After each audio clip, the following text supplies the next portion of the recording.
السلام عليكم ورحمة الله وبركاته. ازيكم عاملين ايه؟ يا رب تكونوا بخير. زي ما انتوا شايفين انا جايبه شويه فلفل ومقطعاهم. انا مش لازم اجيب الفلفل واقطعه قدامكم، انتوا شايفين طبعا انا مقطعاه ازاي. وجايبه كمان كام قرن حامي كده ومخلياهم سلام مش مقطعاه، وبشوحهم في شويه زيت قليلين. احنا مش هنهدر زيت كتير النهارده. وهوريكي طريقه حلوه جدا بتخلي البتنجان اقسم بالله ما يشرب معاكي الزيت، وكمان الزيت بيفضل معاكي، ممكن تستخدميه تاني. وبغض النظر عن الطاسة الحلوة القديمة دي، يعني ما تقوليش انها قديمة ولا وحشة، لا خالص. اقسم بالله الطاسة دي احسن طاسة عندي.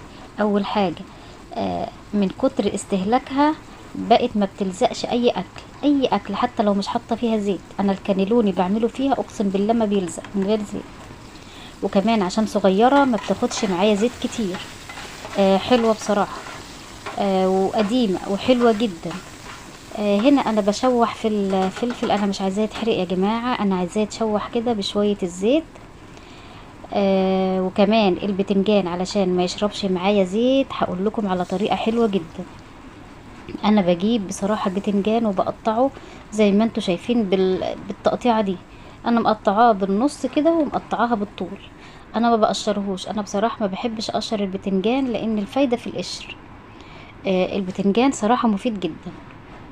هنطلع الاول البتنجان كده. احنا هنعمل احلى صينية مسقعة، اقسم بالله احلى صينية مسقعة هتاكليها، وكل اللي هيدوقها هتعجبه جدا وهيقولوا لك عاملاها ازاي. احنا مش هنستخدم بصل، انا عامة ما بستخدمش بصل خالص في المسقعة. ده البتنجان احنا هنعفره بالدقيق كده ونقليه. وبص شوية الزيت اللي انا حطاهم، انا ما بحطش اصلا زيت كتير فيها في الطاسة دي، لان زي ما قلت لكم هي ما بتلزقش في الاكل وما بتشيطوش. بعفره في الدقيق وبديها كده تعفيره بالدقيق، وبروح منزلها في الزيت على طول. ديت معلقه تومه. معلقه التوم انا بشوحها في الفلفل ومش بخليها تتحمر. خلي بالك التوم درجات، كل درجه ليها طعم. انا يا دوب باخد الريحه بس بتاعت التوم، وبرمي على طول عليها الطماطم المتقطعه كده اهو. اقسم بالله هتدوقي احلى صينيه مسقعه. ومش انتي بس، يعني حتى لو اي حد اكلها منك، بصي انتي هتعتمديها وهتدمنيها على طول. طريقه حلوه جدا، بتخلي طعم البتنجان او المسقعه حلوه مش تقيله، والله ما هتبقى تقيله معاكي غير طعم البصل خالص. زي ما انتوا شايفين كده انا بسيب الطماطم لحد اما تتسبك معايا. كده اهو. تمام. اوعي تنسي اللايك، بقولك اهو ما تنسيش اللايك. هنا اول ما الطماطم اتسبكت معايا انت ممكن تزوديها او ممكن تزوديها شويه ميه. انا مش عامله كميه كبيره، فانا على حسب الكميه بتاعتك هتكتري الطماطم. حسيت ان الطماطم تقيله معاكي حطي شويه ميه بس ما تكتريش الميه. خلي الطماطم كده حلوه فيها تقيله، يعني خلي حتة الطماطم باينه، بتبقى طعمها حلو جدا مع الثوم والفلفل الاخضر. هجيب نص البتنجان وهروح رصاه كده في الصينيه زي ما انتوا شايفين. انا ما جبتش انا وبقطع البتنجان، وما جبتش انا وبقطع الطماطم ولا الفلفل. انا عايزه الفيديو سريع سريع، انا مش عايزاكم تملوا مني. هنعمل ايه؟ احنا دلوقتي هنرص البتنجان زي ما انتوا شايفين كده. بس اللي وصلت معايا لحد هنا بالله عليكي ما تبخليش عليا بقى باللايك، ارفعي الفيديو. ربنا يجعلك، يعني ممكن تكوني انت سبب في ان قناتي تكبر، ويجعله في ميزان حسناتك. يعني انت لما تعملي لي لايك، تمام، انت لما تيجي تعملي لي لايك انت كده بتاخدي ثواب، غير ان انت بقى لما ما تعمليش لايك بتاخدي المعلومه وتمشي. لا، انت خدتي معلومه اديني عليها لايك. هنا احنا هنرص البتنجان زي ما انتم شايفين كده. انا خلاص خلصت اول حاجه او اول رصه في البتنجان. انا هروح حاطه شويه طماطم تانية، والطريقه دي سريعه، يعني انا اقسم بالله ما اكملتش الساعه بالظبط في قلي البتنجان ولا عمل التومه ولا اي حاجه خالص ولا الطماطم. انا يا دوب كنت بحمر في البتنجان على عين، وبعمل في التومه او التخديعه بتاعه المسقعه على عين تاني. وسامحوني على التصوير، وسامحوني على لو كان الفيديو ممل، معلش.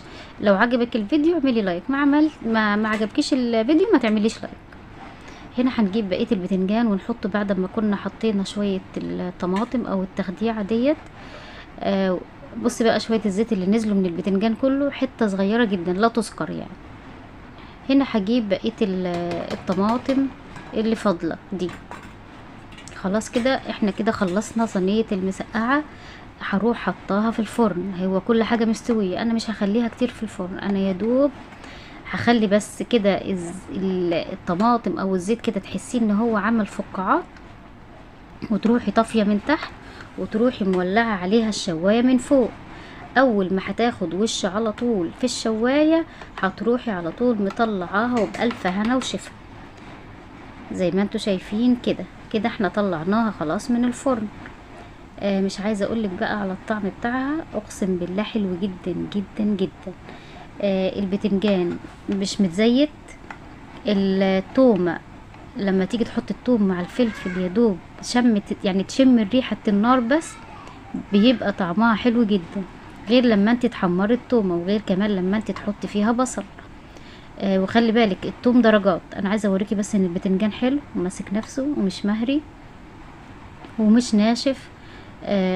وشكل الصينيه حلو جدا جدا جدا، هتعجبك اقسم بالله هتعجبك خالص. بس انتي اعتمدي الطريقه دي، اعمليها كده. انا عايزه اوريكي هي بصراحه طعمها مغري، والله العظيم الشكل مغري والطعم كمان فظيع.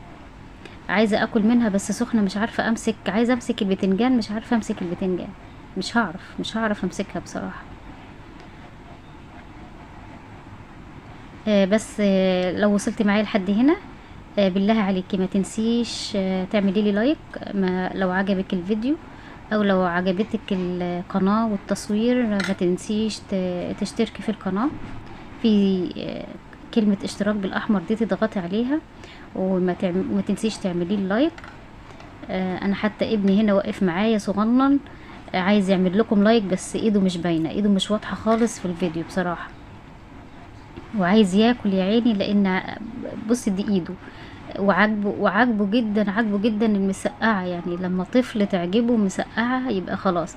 حتى اعملي جنبها شويه بطاطس على اي خضار بقى، عندك جرجير، خس، عندك اي حاجه تانية جنبها اعمليها، هتاكليها لوحدها هتاكليها. حاجه حلوه وموفره، ومش هتاخد معانا زيت كتير في ازمه الزيت اللي احنا فيها. يعني انا ما عملتش بزيت كتير، اقسم بالله الزيت ما اخدتش زيت كتير بصراحه. عملت حبتين بتنجان كبار، دول كانوا حبتين بتنجان من الكبار. انا نسيت ان انا اوريكم حبايات البتنجان اللي انا قطعتهم، دول كانوا حبايتين من البتنجان.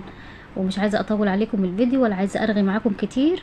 وفي نهايه الفيديو ده ايد ابني ما شاء الله عليه، ربنا يبارك لي فيه يا رب ويحفظه من كل سوء. اي حد شاف الفيديو ما تنسوش تصلوا على النبي وتذكروا الله، الا بذكر الله تطمئن القلوب. وعايزين نصلي على النبي كتير علشان الازمه اللي احنا فيها دي تمشي. والسلام عليكم، واستودعكم الله، واشوفكم باذن الله في فيديو جديد.